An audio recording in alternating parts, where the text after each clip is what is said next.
الحمدللہ رب العالمین والصلاة والسلام علی اشرف الانبیاء والمرسلین نبینا محمد وعلی آلہ واصحابہ اجمعین اما بعد۔ گزشتہ کل ہم نے خاکہ سازی کے حوالے سے کچھ باتیں اور کچھ چیزیں جو ہے وہ پڑھی تھیں کہ خاکہ سازی کیسے کرنی چاہیے، اور خاکہ سازی اور جو خطہ ہے کسی بھی تحقیق یا بحث کا، اس کی اہمیت کیا ہے اور اس کے بعد اس کا طریقہ کیا ہے۔ اس حوالے سے ہم نے کچھ چیزیں پڑھی اہمیت میں، اور اس کے بعد اس خطے کے عناصر یعنی اس کے اجزاء جو ہیں وہ تقریباً 10 کے قریب ہم نے ان میں سے اکثر جو ہے وہ پڑھے تھے، اور آخری بات جس پہ ہم نے کل جو ہے وہ کلاس ختم کی تھی وہ ابواب اور فصول کی جو تفصیلات ہیں وہ اس پر ہم نے جو ہے وہ کل لیکچر ختم کیا تھا کہ جو تحقیق ہوتی ہے اس کو ابواب اور فصول میں تقسیم کیا جاتا ہے، اور یہ حقیقت میں جو ابواب اور فصول ہیں یہ دروازے ہیں اس مین مسئلے تک پہنچنے کے، یہ دروازے ہیں اس مین مسئلے تک پہنچنے کے۔ اور اس میں فائدہ یہ ہوتا ہے کہ جو قاری ہوتا ہے، پڑھنے والا، اس کو مسئلہ سمجھنے میں آسانی ہوتی ہے کہ آپ ایک مین موضوع جس پر تحقیق کر رہے ہیں یا بحث لکھ رہے ہیں، آپ اس کو مختلف مین مسائل میں تقسیم کر دیتے ہیں، اور پھر آگے ہر مسئلے کے مزید آپ جو ہے وہ اجزاء بنا دیتے ہیں۔ اور یہ ایک انسانی نیچر اور فطرت ہے کہ انسان جو ہے وہ چیزیں اگر گنتی کے ساتھ یا تفصیل کے ساتھ ذکر کر دی جائیں تو جلدی سمجھ جاتا ہے۔ اس وجہ سے نبی کریم علیہ الصلوۃ والسلام کا یہ طرز عمل تھا کہ اللہ کے نبی علیہ الصلوۃ والسلام جو ہیں اہم امور کو جب ذکر کرتے تو آپ گنتی کے ساتھ ذکر کرتے۔ مثلا نبی کریم علیہ الصلوۃ والسلام نے فرمایا بنی الاسلام علی خمس، کہ اسلام کی بنیاد 5 چیزوں پر رکھی گئی ہے۔ اسی طرح اتقوا سبع الموبقات، 7 ہلاک کر دینے والی چیزوں سے ڈر جاؤ۔ آپ بغیر گنتی کے بھی ذکر کر سکتے تھے کہ ہلاک کر دینے والی چیزیں یہ ہیں، لیکن اس سے پہلے آپ نے گنتی کو ذکر کر دیا ہے کہ ویسے تو بہت سارے گناہ انسان کو ہلاک کر دیتے ہیں، لیکن ان میں سے جو سب سے زیادہ ہلاکت کی طرف لے جانے والے ہیں وہ یہ 7 ہیں، آپ نے ان کو ذکر کیا۔ اسی طرح آپ نے افضل اعمال جو ہیں وہ ذکر کیے، اسلام کی شاخیں، آپ نے ایمان کی شاخیں بیان کی، ایمان کو مطلب اس کے اندر بھی آپ نے بہت ساری چیزوں کے اندر باقاعدہ، کہیں منافق کی نشانیوں کے اندر آپ نے 3 کا ذکر کیا، حالانکہ اور بھی ہیں، لیکن میں کہ سب سے بڑی نشانیاں 3 ہیں، 3 کا عدد آپ نے ذکر کیا۔ تو یہ مجمل ذکر کرنے کے بعد مفصل ذکر کرنے کا فائدہ یہ ہوتا ہے کہ اس مجمل کو ذکر کرنے سے انسان کی جو دلچسپی ہے وہ بڑھ جاتی ہے، اور پھر وہ اس کی تفصیل جاننے کے لیے جو ہے وہ ہمدن گوش ہو کر سننے کے لیے، یا جو ہے وہ مکمل توجہ کے ساتھ اس کی طرف جو ہے وہ اپنا ذہن اور اپنی جو فکر ہے اس کی طرف مبذول کرتا ہے۔ تو ابواب اور فصول میں اس مین موضوع کو تقسیم کرنے کا فائدہ یہ ہوتا ہے کہ ایک تو اس کو یعنی لکھنے میں آسانی ہوتی ہے، آپ کو آپ کی معلومات جو ہیں وہ مرتب ہو جاتی، آپ کو پتہ ہے کہ میں نے اس موضوع کے اتنے ابواب بنائے ہیں، اس باب کے تحت اتنی فصلیں ہیں، اتنے مباحث ہیں، اور یہ ٹوٹل اتنے مسئلے بنتے ہیں، میں نے اس کو اس طرح لے کے چلنا ہے، اس کو اس طرح لے کے چلنا ہے۔ لکھنے والے کو بھی آسانی ہے، پڑھنے والے کو بھی آسانی ہے، اور اس سے استفادہ کرنے والے کے لیے بھی اس میں آسانی ہوتی ہے۔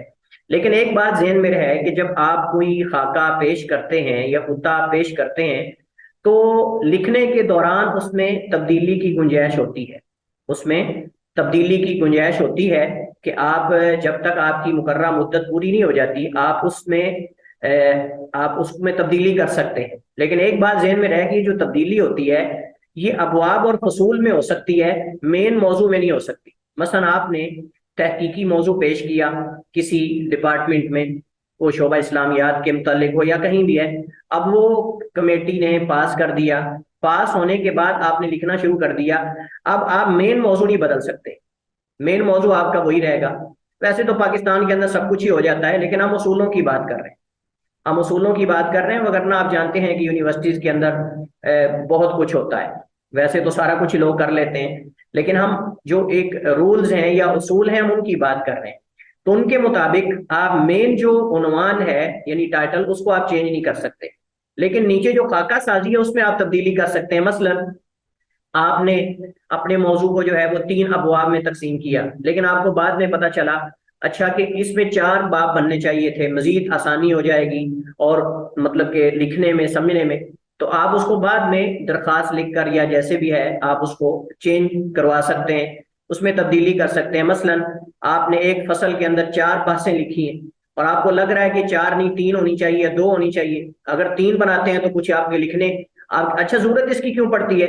اس کی ضرورت یا تو اس وجہ سے پڑتی ہے کہ وہ مطلب وہ بحث جو آپ نے بنائی ہے اضافی یا فصل، اس کا موضوع سے تعلق نہیں ہوتا، یا پھر یہ ہے کہ وہ آپ نے الگ بحث تو بنا لی ہے لیکن اس میں لکھنے کے لیے آپ کے پاس کچھ نہیں ہوتا لکھنے، مثلا اب صاحب جا رہے کہ آپ نے ایک الگ مبحث بنائی ہے، بحث بنائی ہے، تو اس پہ کچھ 2 4 5 10 لائنیں تو ہونی چاہیے لکھنے کے لیے، لیکن آپ کے پاس اس کے پاس صرف 2 لائنیں ہیں 3 لائنیں، تو اس کے لیے پھر ضروری ہے کہ آپ اس کو ختم کر دیں اور اس کو پہلے کسی مبحث کے اندر شامل کر دیں یا پہلے کسی فصل کے اندر شامل کر دیں۔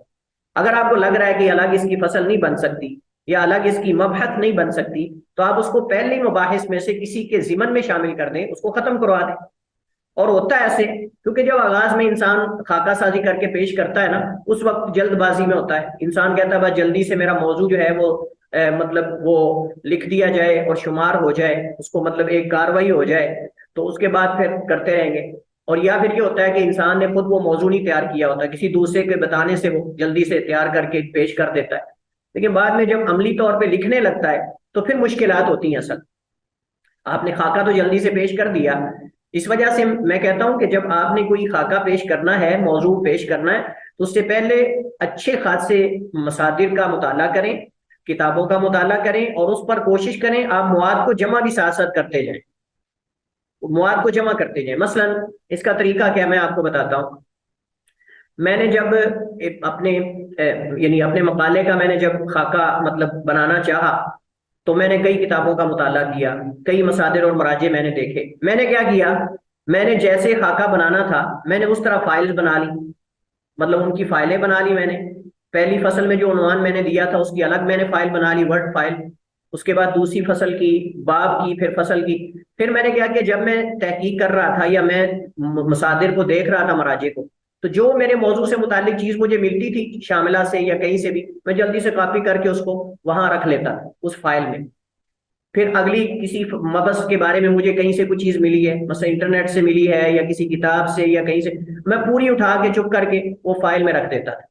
اس کا فائدہ مجھے کیا ہوا کہ مجھے جب لکھنا پڑا، یعنی جب میں نے عملی طور پہ اس کو لکھنا شروع کیا، تو میرے پاس وہ تمام موضوعات جو میرے موضوع سے متعلق مسائل تھے اس پہ مواد جمع تھا، نیچے میں نے کتابوں کے حوالے بھی دیے ہوئے تھے، سب کچھ موجود تھا۔ اب اس میں سے میں نے مطلب اپنے الفاظ میں اس کو نقل کر کے یا اس کو پڑھ کے تو چیزیں میں نے اس کو اٹھا کے میں نے رکھ دی، حوالہ میرے پاس موجود تھا۔ کیونکہ آپ جب تحقیق شروع کرتے ہیں اس وقت بہت سی چیزیں آپ کی نظر سے گزرتی ہیں، لیکن جب ضرورت پڑتی ہے تب وہ آپ کو ملتی نہیں۔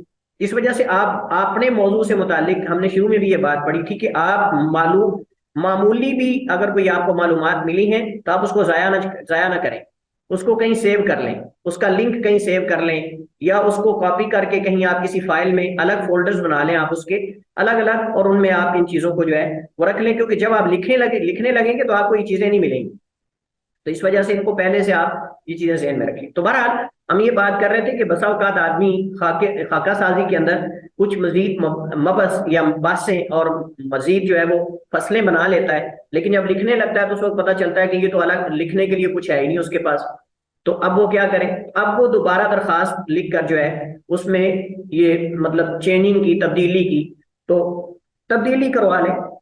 جیسے انہوں نے یہاں لکھا ہے الخطۃ قابلۃ للتعدیل والتغییر خلال البحث، کہ لکھنے کے دوران آپ کا جو خاکہ ہے یعنی خطہ وہ قابل تعدیل ہوتا ہے، مطلب یہ کہ اس میں آپ تبدیلی چینجنگ وغیرہ کر سکتے ہیں، یہ آپشن موجود ہوتا ہے، لیکن جب ٹائم ختم ہو جائے پھر اس میں تبدیلی نہیں ہوتی، اور مین عنوان کے اندر بھی تبدیلی نہیں ہوتی۔ چلیے اچھا، اس میں جو ابواب اور فصول ہیں اس میں 2 3 باتیں بڑی اہم ہیں۔ سب سے پہلی بات تو یہ ہے کہ یہ ابواب اور فصول، ان میں جو باب ہیں یہ باب آپ کے مین ٹائٹل سے ماخوذ ہونے چاہیے، یہ باب آپ کے مین ٹائٹل سے ماخوذ ہونے چاہیے، جیسے میں نے کل آپ کو اپنے مقالے میں دکھایا تھا کہ کس انداز میں اس کو تقسیم کرنا ہے۔ لہٰذا ابواب آپ نے جو بنائے ہیں یہ مین موضوع سے ماخوذ ہونے چاہیے۔ پھر جو آپ نے ہر باب کے تحت فصلیں بنانی ہیں، یہ فصلیں باب کے عنوان سے ماخوذ ہونی چاہیے، یہ فصلیں ابواب کے جو باب آپ نے بنایا نا، پہلا باب فلاں چیز کے بارے میں، اسی عنوان سے یہ فصلیں، ان کو آپ نے ڈیوائڈ کرنا ہے۔ اور پھر جب فصلوں کے نیچے آپ نے بحثیں بنانی ہے تو ان بحثوں کے الفاظ بھی فصلوں سے ماخوذ ہونے چاہیے۔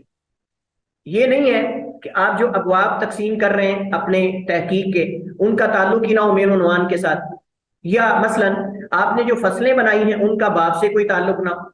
تو یہ ضروری ہے کہ ابواب کا تعلق مین عنوان کے ساتھ ہونا چاہیے، آپ کے مقالے کا جو عنوان ہے، اور پھر اس باب کے تحت جتنی فصلیں ہیں ان کا تعلق آپ کے باب کے عنوان کے ساتھ ہونا چاہیے، اور پھر اس فصل کے تحت جتنی باتیں ہیں ان کا تعلق اس فصل کے عنوان کے ساتھ ہونا چاہیے۔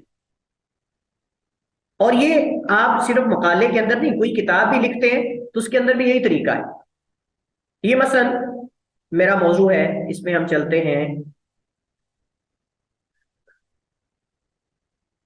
یہاں سے، ہم شروع کرتے ہیں خطۃ البحث۔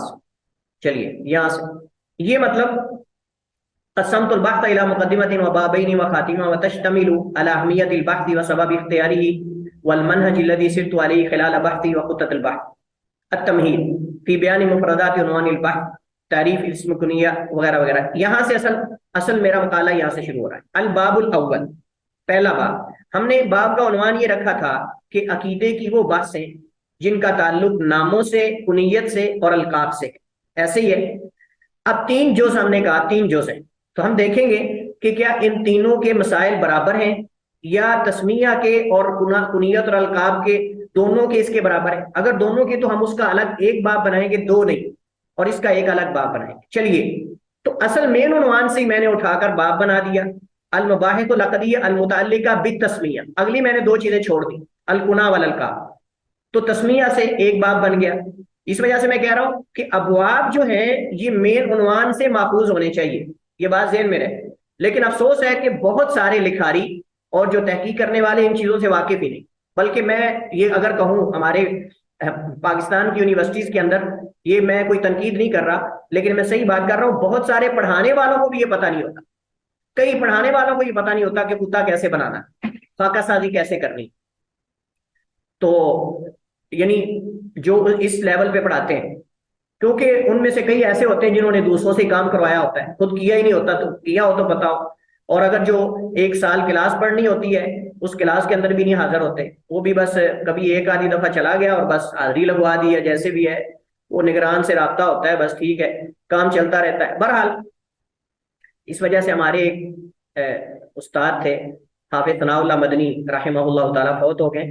وہ کہتے ہیں بہت سارے جو ڈاکٹر ہوتے ہیں نا، بہت سارے جو ڈاکٹر ہوتے ہیں، سب کی بات تو نہیں، لیکن کہتے ہیں کہ یہ اپنے گھر کے گدھے سے بھی زیادہ جاہل ہوتے ہیں۔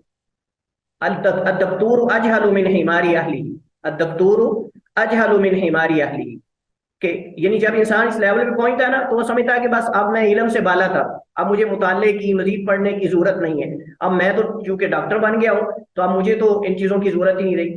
تو یہ بہت سارے جو ہے وہ خود پسندی کا شکار ہو جاتے ہیں، اور وہ علم سے اپنے آپ کو بالا کر سمجھتے ہیں، حالانکہ علم تو انسان پوری زندگی اس کا محتاج ہوتا ہے۔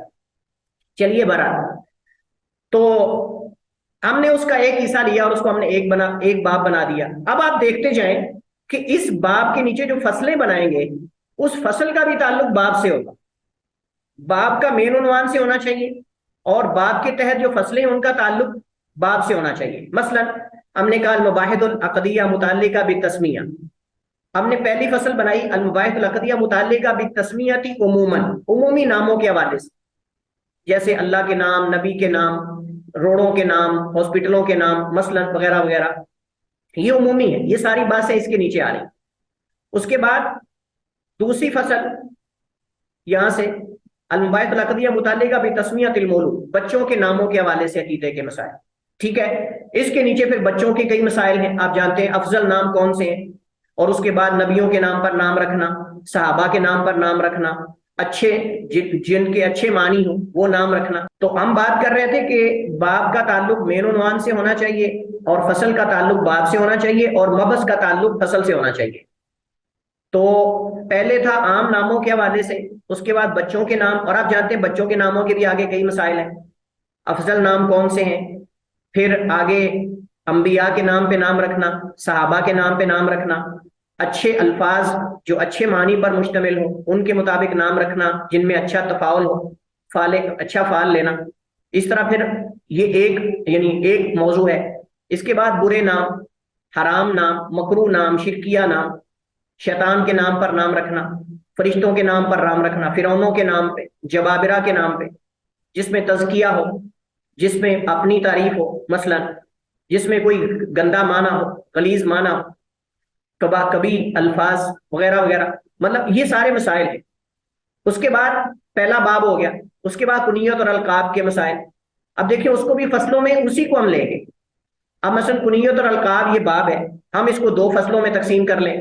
پہلی فصل کنیت کے حوالے سے، دوسری فصل القاب کے حوالے سے. آگے پھر کنیت کے کئی مسائل ہیں، ان کو آپ مبحث میں بنا لیں، مباحث بنا لیں. پھر آگے ہر مبحث کی کئی مطالب بن سکتے ہیں، آپ اس کو مطالب میں بنا لیں. اگر نہیں بنتے تو نہ بنائیں، صرف مبحث بنا لیں آپ. بہرحال تو یہ طریقہ ہے. جو چیز اصل میں سمجھانا میں چاہتا تھا آپ لوگوں کو وہ یہ ہے کہ باب کا تعلق مین ٹائٹل اور عنوان سے ہونا چاہیے، اور جو فصلیں ہیں ان کا تعلق باب سے ہونا چاہیے، اور جو مبحث ہیں ان کا تعلق مباحث کا جو ہے وہ فصل سے ہونا چاہیے. اور اگر آپ اس کے نیچے مطالب بناتے ہیں تو مطالب کا تعلق جو ہے وہ مباحث سے ہونا چاہیے. مطالب کا تعلق جو ہے وہ مباحث سے ہونا چاہیے. یہ نہ ہو کہ جو ابواب بنائے جا رہے ہیں نہ ان کا تعلق ہو اس کے ساتھ عنوان کے ساتھ، اور نہ جو فصول بنائی جا رہی ہیں ان کا ابواب کے ساتھ کوئی تعلق ہو. تو یہ کوئی اسلوب اور طریقہ نہیں ہے. تو میں نے ذکر کیا تھا کہ ابواب فصول کی تقسیم میں یا ان کو بناتے وقت جو ہے وہ 3 چیزوں کو مد نظر رکھا جائے گا. 3 اہم باتیں یا 3 اہم چیزیں. سب سے پہلے ہم نے کہا کہ ابواب کا تعلق مین عنوان کے ساتھ ہونا چاہیے، جو آپ کی تحقیق یا آپ کے مقالے کا یا آپ کی کتاب کا جو مین عنوان ٹائٹل ہے اس سے ماخوذ ہونا چاہیے. پھر آگے یعنی یہ پہلی چیز میں ساری چیزیں شامل ہیں. یعنی پہلی بات میں کہ باب کا تعلق، ابواب کا تعلق عنوان کے ساتھ ہونا چاہیے، اور فصول کا تعلق ابواب کے ساتھ ہونا چاہیے، اور مباحث کا تعلق فصول کے ساتھ ہونا چاہیے.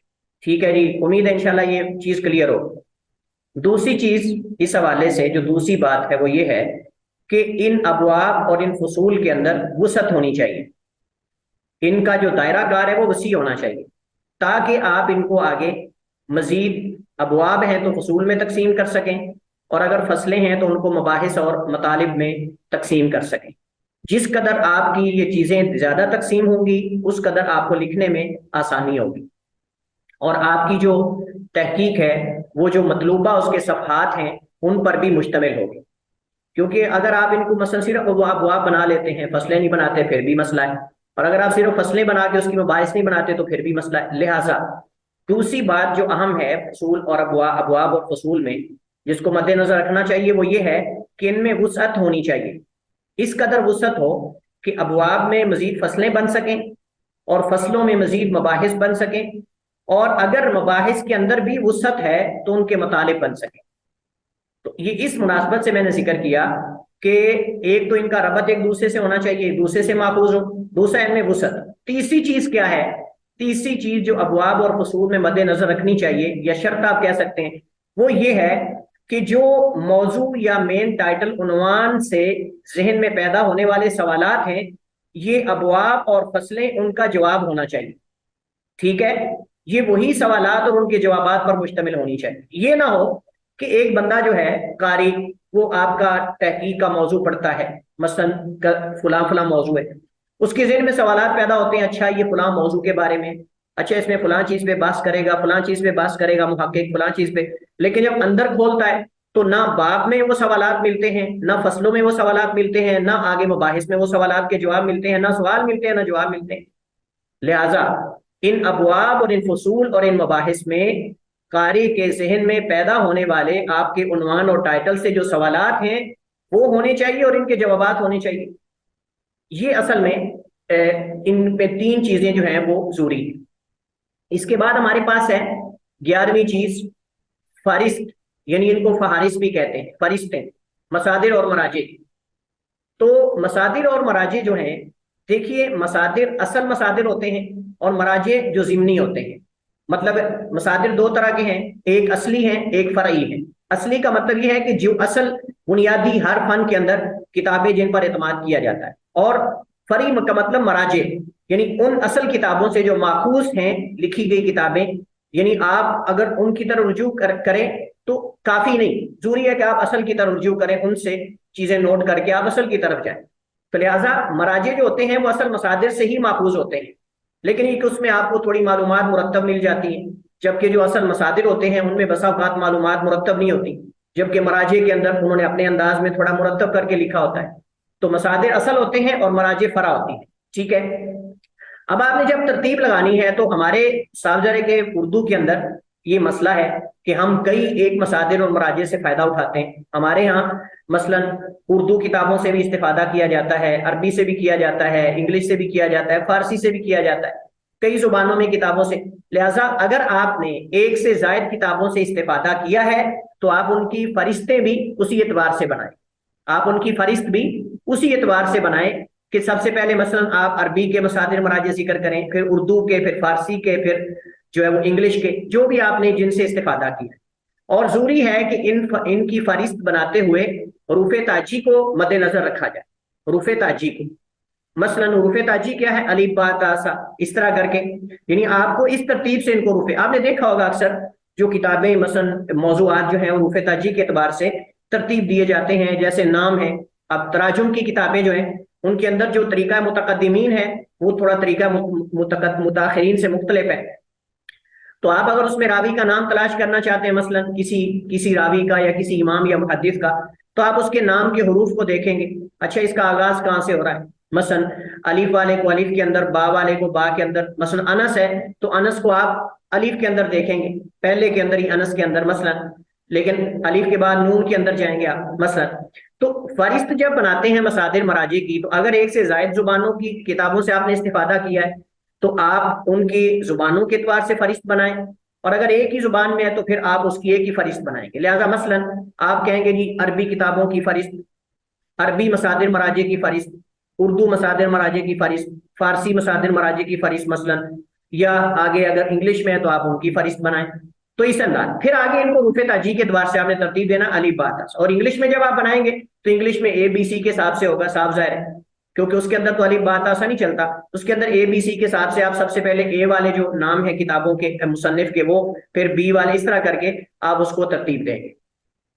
فہرست کے اندر آپ نے ترتیب کیسے دینی ہے؟ عربی میں طریقہ مختلف ہے، اردو میں ہمارے ہاں جو مقالہ جات ہے ان کے اندر مختلف ہے۔ عربی کے اندر کیا ہوتا ہے؟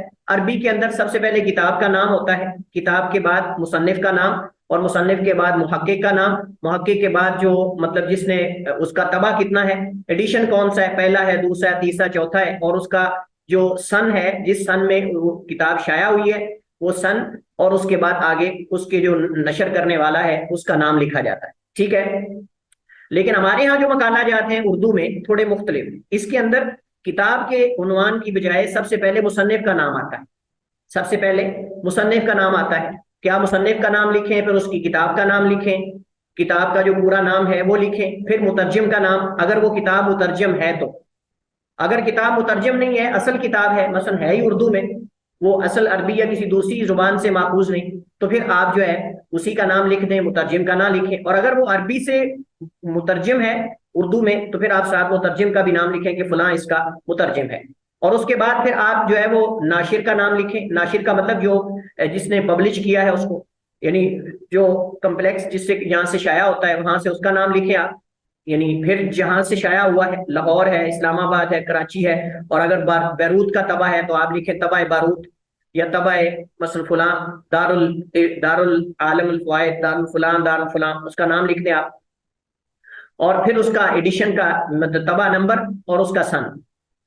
اچھا اس میں یہ ہوتا ہے کہ آپ نے جب کتاب کا نام لکھنا ہے تو کتاب کے نام کے نیچے آپ نے اس کو جو ہے وہ لائن لگانا ہے، انڈر لائن کرنا ہے آپ نے اس کو، جس کو ہم کہتے ہیں خط کشیدہ، تو آپ نے اس کو خط کشیدہ کر دینا ہے یا انڈر لائن کر دینا ہے۔ جیسے یہاں انہوں نے ایک مثال دی ہے، مثلا کتاب ہے تبیان القرآن، اب اس کتاب کے اندر پہلے مصنف کا نام لکھا گیا غلام رسول سعیدی، یہ مصنف کا نام ہے، آگے آپ نے کوما لگانا ہے، آگے آپ نے کوما لگانا ہے، اس کے بعد آپ نے تبیان القرآن لکھنا ہے، تبیان القرآن کے بعد آپ نے جو مطلب ناشر ہے اس کا نام لکھنا ہے، یعنی جو بک سینٹر ہے اس کا جس نے کتاب شائع کی ہے، فرید بک سٹال ہے، کہاں سے؟ لاہور سے.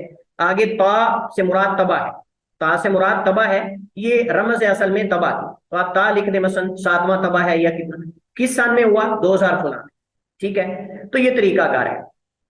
اس کو آپ نے روح تاجی کے اعتبار سے مطلب ترتیب دینا ہے. تو یہ تا تبیان ہے. غلام مطلب غلام اگر آپ نے مصنف کے نام سے لکھنا ہے تو پھر صاحب ذرا غین کے اندر ہی آئے گا. اور اگر کتابوں کو آپ نے روح تاجی کے اعتبار سے ترتیب دینا ہے تو پھر آپ اس کو جو ہے وہ یہ تا کے اندر لکھیں گے تبیان، یعنی تا کے اندر. اور اگر کوئی با سے شروع ہوتا ہے تو اس سے پہلے آئے گا، اور اگر اس کے بعد ہے تا جیم وغیرہ تو اس کے بعد آئے گا. کچھ مزید چیزیں انہوں نے اس حوالے سے ذکر کی ہیں، لیکن خلاصہ میں نے اس کا آپ کو ذکر کر دیا ہے. اچھا، مین عنوان کیا لکھا جاتا ہے؟ یہ چیزیں معروف ہے اصل میں، یہ تو عموماً آپ نہ بھی لکھیں گے تو مطلوب ہے، یہ تو اس کے بغیر تو آپ کا مقالہ وہاں قبول ہی نہیں ہوگا. تو پہلے مین ٹائٹل لکھا جاتا ہے، مین عنوان جو ہوتا ہے مقالے کا. اس کے بعد نیچے مطلب وہ آپ نے اس کا جو طریقہ ہے، مطلب وہ تجزیاتی مطالعہ ہے یا تحقیقی مطالعہ ہے یا تقابلی ہے یا مطلب کیا ہے، وہ آپ نے لکھنا ہے. اپنا نام، آپ کا رجسٹریشن نمبر جو ہے وہ لکھیں گے. مقالے کا جو نگران ہے یعنی ٹیچر جو آپ کا انہوں نے بنایا ہے وہ، اور پھر جس شعبے میں لکھا جا رہا ہے. یہ اوپر مونوگرام وغیرہ ساری چیزیں وہ تو فکس ہوتا ہے، سارا ٹائٹل بنا بنایا مل جاتا ہے آپ کو پورا پیج. بس آپ نے اس پہ اپنا مین عنوان لکھنا ہے، نیچے اپنا نام اور باقی معلومات لکھنی ہے. باقی چیزیں تقریباً وہی ہوتی ہے. باقی یہ ہے کہ جو مین غلاف ہوتا ہے، یعنی جو مین کتاب کا پہلا ٹائٹل جو مین پیج ہوتا ہے، اس کے ایم فل کے اندر رنگ اور ہوتا ہے، پی ایچ ڈی کے اندر اور ہوتا ہے. ایم فل کے اندر رنگ اور ہوتا ہے، پی ایچ ڈی کے اندر مین ٹائٹل جو پہلا ہوتا ہے صفحہ، اس کا رنگ مختلف ہوتا ہے.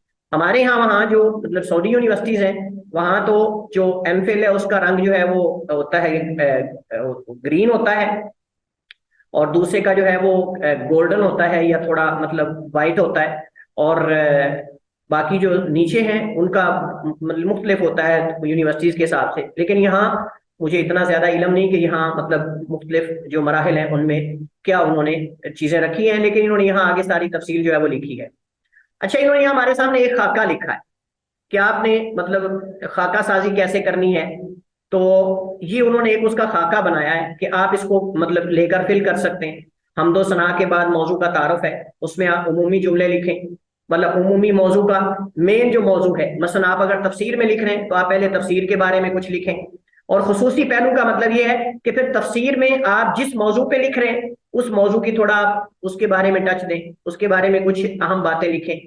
پھر اپنے موضوع پہ لے کے آئیں، پھر اس کی اہمیت کو لکھیں. اہمیت میں پہلے آپ تمہید کچھ کلمات لکھیں ایک دو، پھر اس کی اہمیت کے اندر آپ کچھ چیزیں لکھ دیں، خصوصی پہلو اور عام پہلو.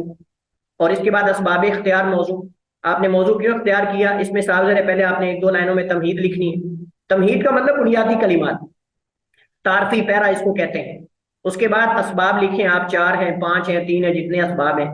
اس کے بعد موضوع پر تحقیق کی حدود، آپ نے بنیادی ایک تعارفی 2-4 لائنوں میں لکھنا ہے پیرا. پھر آپ نے نیچے مکانی اور زمانی، مکان کے اعتبار سے زمانے کے اعتبار سے اگر ہیں تو، اگر نہیں تو ضروری نہیں.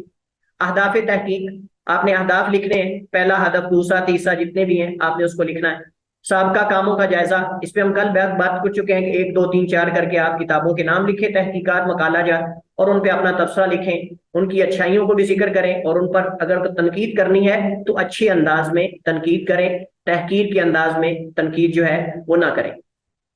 بنیادی سوالات اگر موضوع پر ہیں تو وہ آپ لکھیں اور ان کے جوابات بھی لکھیں. اور اس کے بعد جو ہے وہ منج اپنا لکھیں، منج کے اندر آپ نے کس طریقے کو فالو کیا ہے، وہ تجزیاتی ہے، تقابلی ہے، وصفی ہے، کیا جو بھی ہے وہ اس کو آپ ذکر کریں گے. اس کے بعد انہوں نے یہاں ابواب اور فصول کا ایک خاکہ بنایا ہے جس کو آپ یہاں دیکھ رہے ہیں. باب اول ہے، باب کے بعد فصل ہے، لیکن یہاں ایک بات، باب شروع میں آئے گا اس طرح، اس کے بعد سے یعنی جہاں اول ختم ہو رہا ہے وہاں سے فصل کا آغاز کریں گے. فصل اول، فصل دو، اس طرح کر کے باب اول، فصل اول، اس طرح کر کے یہ ترتیب ہوگی. ٹھیک ہے. اور اگر آپ نے نیچے مین مباحث بنانی ہے تو فصل کے نیچے یہاں اول سے نیچے لکھیں گے مبس، مبس اول، مبس ثانی. اس طرح پھر اگر آپ نے مبس کے آگے مطالب بنانے تو یہاں آ جائے گا، اس طرح کر کے آگے بڑھتا آئے گا یہاں. ٹھیک ہے. تو فصل کے اول سے آپ نے مبس لکھنی، مبس اول، مبس ثانی. اور پھر اگر مبس کے اندر بھی آپ نے مطالب بنانے تو آپ مبس اول سے اس کے یعنی اول سے نیچے شروع کریں گے، مطلب اول، المطلب الثانی، المطلب الثالث وغیرہ اس طرح کر کے. لیکن اگر آپ کو مطالب بنانے کی ضرورت نہیں تو آپ فصول اور مباحث پہ اکتفا کریں، اور اگر آپ کو مباحث بنانے کی بھی ضرورت نہیں تو آپ خالی فصول پر اکتفا کریں. لیکن بہتر یہ ہے کہ آپ ہر فصل کے نیچے مباحث بنائیں تاکہ آپ کا مقالہ ایک منظم ہو اور بہترین ہو اور مطلوبہ جو صفحات ہیں ان کو بھی پورا کر سکیں۔ خاتمہ یا بحث کا مطلب یہ ہے، خاتمہ بحث کا مطلب نتیجہ، آپ نے اس میں اپنی بحث کے نتائج ذکر کرنے ہیں کہ آپ نے اس موضوع کے اندر بحث لکھی، اس کے اندر جو آپ نے نتائج اخذ کیے ان کو آپ نے خلاصہ تن پوائنٹس کی صورت میں 1 2 3 4 5 7 10 جتنے بھی بنتے ہیں، بہت زیادہ لمبا نہیں ہونا چاہیے، زیادہ سے زیادہ 1 صفحہ یا زیادہ سے زیادہ 1.5 صفحہ 2 صفحات، زیادہ سے زیادہ نہیں ہونا چاہیے، ٹھیک ہے۔ آخر میں تجاویز، یعنی آپ اگر اس موضوع پہ مزید کچھ لکھنے کا کام ہے تو آپ لکھ دیں کہ اس میں فلان جہت میں بھی لکھا جا سکتا ہے، یا فلان چیز بھی کاش اس پہ کوئی لکھے، یا وغیرہ وغیرہ، ٹھیک ہے۔ اس کے بعد انہوں نے مصادر مراجع کی تفصیل دی ہے، عربی کے، اردو کے، فارسی کے، انگریزی کے، دیگر قومی زبانیں وغیرہ، ان کے الف الف بائی وغیرہ یعنی حروف تاجی کے اعتبار سے ان کو ترتیب دینا۔ چلیے جی، تو آپ موضوعات لے کے آئیں پھر آج۔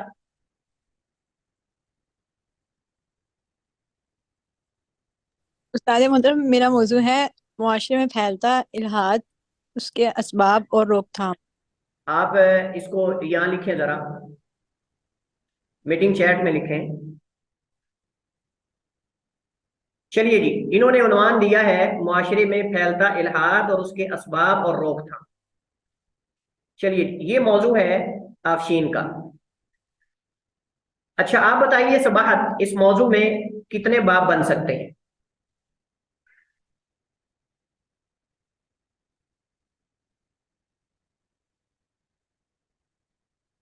یعنی یہ ایک ہم صرف ایک ٹرائی کر رہے ہیں، ورنہ ہو سکتا ہے آپ کی ٹرائی یہ غلط بھی ہو، صحیح نہ ہو، یا قریب قریب ہو۔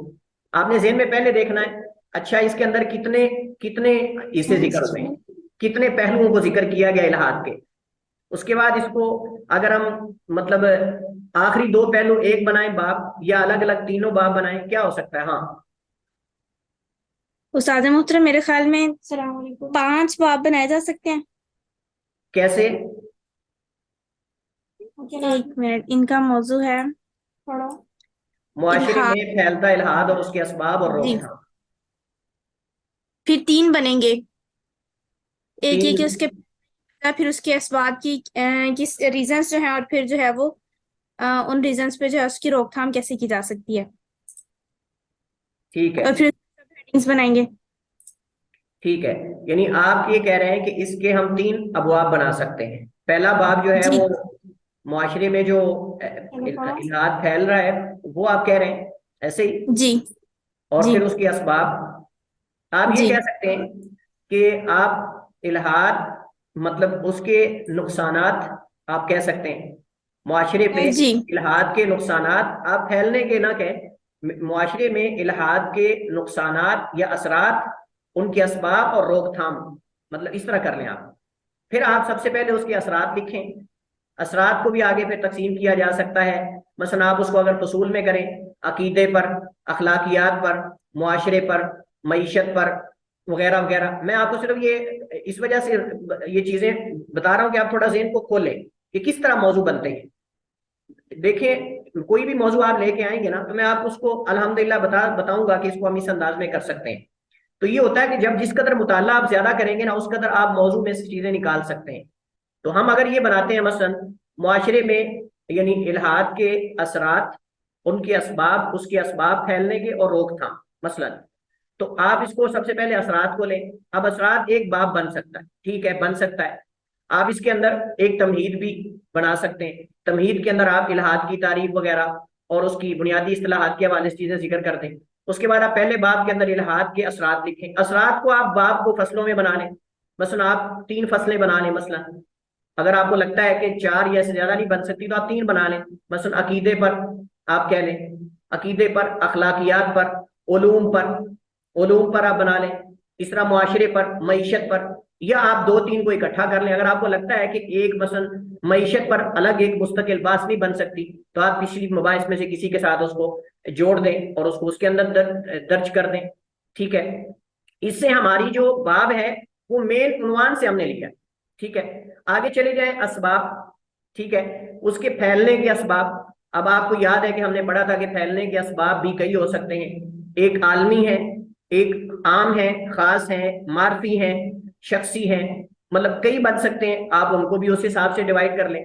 پھر روک تھام کیسے کر سکتے ہیں؟ روک تھام آپ جانتے ہیں کہ اس کے اندر آپ مثلا سوشل میڈیا کے اعتبار سے کر سکتے ہیں، لٹریچر کے حساب سے کر سکتے ہیں، آپ اس کو مطلب عقیدے کو سیکھنا، کئی چیزیں اس کے اندر آ سکتی، تو پھر آگے ان کی مزید مباحث جو ہے بنائی جا سکتے ہیں۔ ٹھیک ہے، احسن تھی۔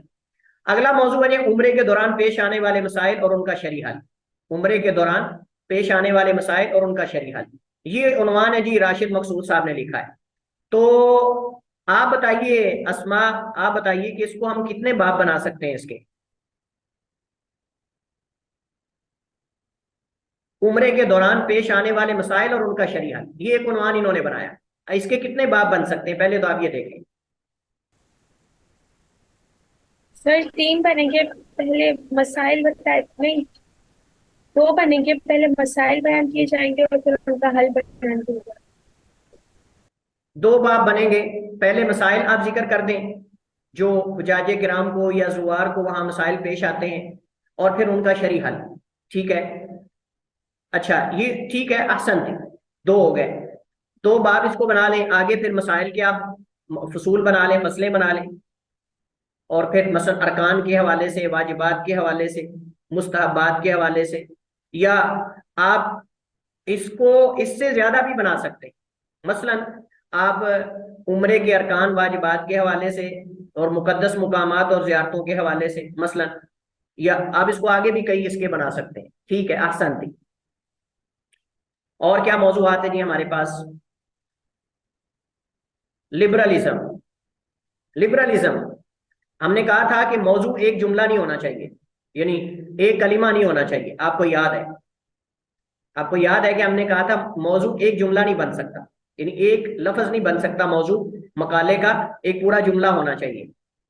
تو لبرلزم اس کے ساتھ کچھ لگائیں، اس کے نقصانات یا ان کی تحریکات، یا مطلب وہی اس کے ساتھ آگے پیچھے آپ کو لگانا پڑے گا، لہٰذا یہ موضوع نہیں ہے، اور یہ موضوع اس عنوان سے کبھی پاس نہیں ہوگا۔ ٹھیک ہے، تو لہٰذا آپ کا موضوع یہ صحیح نہیں، لبرلزم خالی۔ ٹھیک ہے، اس کو آپ کو آگے پیچھے کوئی سابقہ لاحقہ لگانا پڑے گا، کیونکہ ایک لفظ جو ہے وہ موضوع نہیں بن سکتا۔ چلیے، اچھا جی، اس کے بعد ہمنا نے موضوع لکھا ہے جی، آپ صلی اللہ علیہ وسلم کی تعداد ازواج پر اعتراضات اور ان کا جواب، ان کے جوابات آپ کہہ لیں، یا آپ یہ کہیں کہ رسول اللہ صلی اللہ علیہ وسلم کی تعدد زواج، رسول اللہ صلی اللہ علیہ وسلم کی تعدد زواج پر اعتراضات یا اور ان کے جوابات، آپ یہ کہہ سکتے ہیں۔ تو پہلے تو یہ آپ دیکھنا ہوگا کہ کیا یہ موضوع ایم فل یا پی ایچ ڈی کے لیے چل جائے گا، اتنا کافی ہے، یعنی اس پہ مواد ہے؟ ہاں ہم نہ بتائیے آپ۔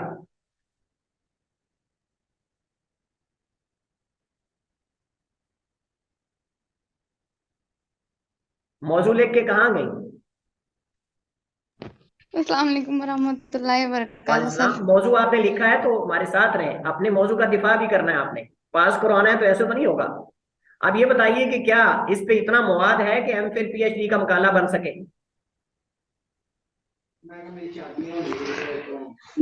ہاں جی نہیں بن سکتا، سر، مجھے نہیں بن سکتا کے مقالے کا مطلب اندازہ نہیں ہے کہ اتنا مطلب وہ M Phil P H D کا مقالہ اس پہ نہیں بن سکتا، کیونکہ یہ اس کے اندر زیادہ سے زیادہ بحث بن سکتی ہے، مطلب آپ ماسٹر لیول پہ کہہ سکتے ہیں، یا مطلب بی اے لیول پہ آپ کہہ سکتے ہیں، بی ایس اے لیول پہ آپ کہہ سکتے ہیں، اس پہ ایک بحث بن سکتی ہے، لیکن M Phil P H D کے لیول پر میرے خیال میں، میرے اندازے کے مطابق، یعنی یہ بطور ایک مقالہ نہیں بن سکتا، کیونکہ وہ جو صفحات کی تعداد اور جو ڈیمانڈ ہوتی ہے اس کے مطابق تو یہ بہت کم ہے، اس کے اندر چیزیں آ سکتی، زیادہ سے زیادہ ہم اس پہ لکھیں گے، زیادہ سے زیادہ لکھیں گے تو یہ 100 صفحہ بن جائے گا، 150 صفحہ بن جائے، اس کے لیے 200 صفحات یا سے زیادہ ہونی چاہیے مثلا، تو یہ ایک عام بحث بن سکتی ہے، عام تحقیق بن سکتی ہے چھوٹے لیول پہ۔ بڑے لیول پہ جو دراسات علیہ ہے، یعنی اعلیٰ ڈگری کے لیے، یہ میرے خیال میں نہیں بن سکتی۔ چلیے خیر، بہرحال اگر آپ نے اس کو عام بحث بنانا ہے تو آپ اس پہ جو ہے وہ سب سے پہلے آپ اس کو جو ہے وہ تعدد زواج اور اس پر اعتراضات اور اعتراضات کے جوابات، آپ یہ کہہ سکتے ہیں، اس طرح کر کے 3 ابواب آپ بنا سکتے ہیں، تعدد زواج، اعتراضات اور جوابات۔ تعدد زواج، اس پہ دلائل دیں، اس کے فوائد بتائیں، اور نبی علیہ السلام نے کیوں کی، اس کے مقاصد بتائیں، سب کچھ کریں. پھر اس کے بعد اعتراضات، اور اعتراضات کے بعد آپ ان کے جوابات 2 بھی بنا سکتے ہیں، 3 بھی بنا سکتے ہیں. ٹھیک ہے. جی سر انشاءاللہ. اچھا جی، دیوسیت کے اسباب اور سد باب، ایسے نہ لکھیں. دیوسیت اسباب اور علاج،